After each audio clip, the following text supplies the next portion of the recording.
Hello, Twitch. We are here from the floor of the AWS Summit in Santa Clara.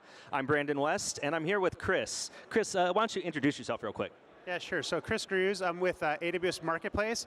So I run business development for AWS Marketplace, as well as Service Catalog and Control Tower, which are a couple of services within the AWS portfolio. Cool.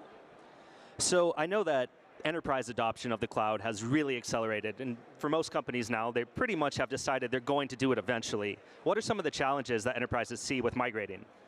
Yeah, so some of the challenges that we'll see, first of all, they have to be ready culturally, right? It's a big change when you go to the cloud because it completely frees up how you do your innovation. And so you have to be culturally ready to make that change because it really feeds into your product development process and it really changes your whole organization. So you have to be ready organizationally to make that change, right? Second, you have to be able to build a business case, right? Because when you move to the cloud, you want to make sure that you're getting cost savings and you're actually achieving those benefits of being able to scale and go fast. And so you have to build a business case on what stuff moves first, second, and third. AWS recently bought a company called TSO Logic, and TSO Logic is designed specifically to build those business cases to help customers figure out how to move and how to justify that move. Once you've done that, then you have to take a look at your existing software portfolio. This is one of the bigger challenges that we see from customers is how do you actually move a whole fleet of software from an on-prem world up to the cloud? And so what often happens is they start to rationalize that software portfolio. So the first thing they'll do is they'll take a look at software that they want to keep. This is software that they've deemed strategic in nature. It's got a good fit on-prem as well as in the cloud, and it's usually got a skill set built up around it, and they want to leverage that. And so that software is migrated.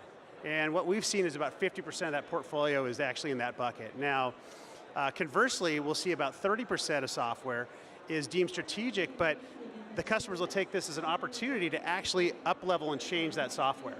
So they might be using a data warehouse, and when they go to the cloud, they're going to say, hey, we still need a data warehouse, but we're going to take this as an opportunity to maybe do something different. And so they'll actually pick a different vendor as they go to the cloud. And then third, the remaining 20%, that gets decommissioned. A lot of times people will use this as an opportunity to rationalize their software portfolio, and it's a really good time to do that, and so they have to figure out how to decommission that software.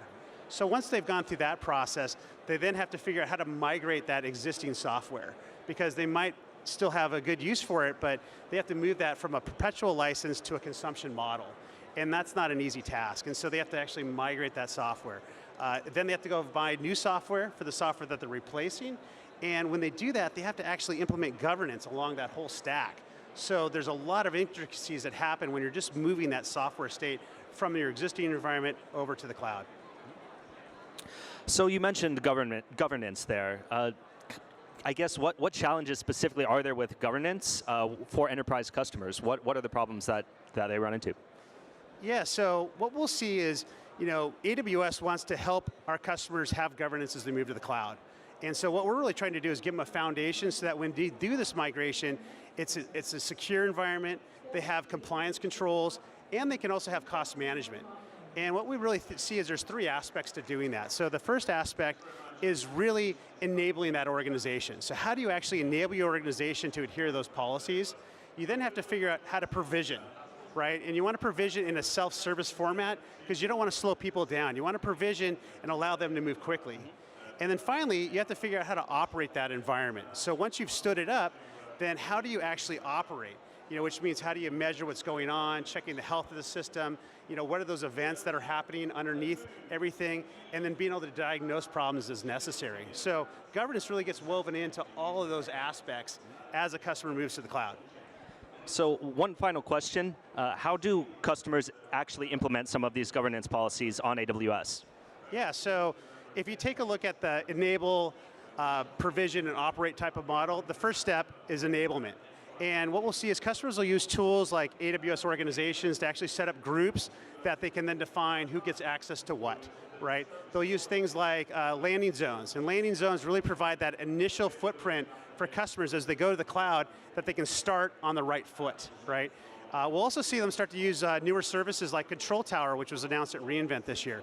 And what Control Tower allows you to do is really centrally manage all of your policies across all those different groups, right? And you want to get governance up front because a lot of times what organizations do is governance is an afterthought. And they'll think about it after they've got this stuff all out in their organization, and then they have to implement it after the fact, and that can be very problematic. And so we really encourage customers to do that governance aspect right up front, so you've got the right foundation moving forward, right? So that's really on the enablement part. Now, when you take a look at provisioning, we'll see customers use things like CloudFormation. So CloudFormation allows customers to actually define best practice templates for things that they want to deploy into their AWS environment. They can then take those templates and store them in Service Catalog. And so Service Catalog is a repository for all those assets, and that also allows them to actually lock down their AWS environment and give certain instance types available to some people and some to the others, right? They'll also use Private Marketplace when they do that, which really allows you to adhere to your third-party software standards. And then the final step is Operate. That's where they'll use things like CloudTrail and CloudWatch and config rules to really help understand what's going on in that ecosystem, or use third-party tools out of Marketplace that really help complement the AWS portfolio. Cool. All right, well thank you very much, Chris. Twitch, stay tuned for more. Thank you.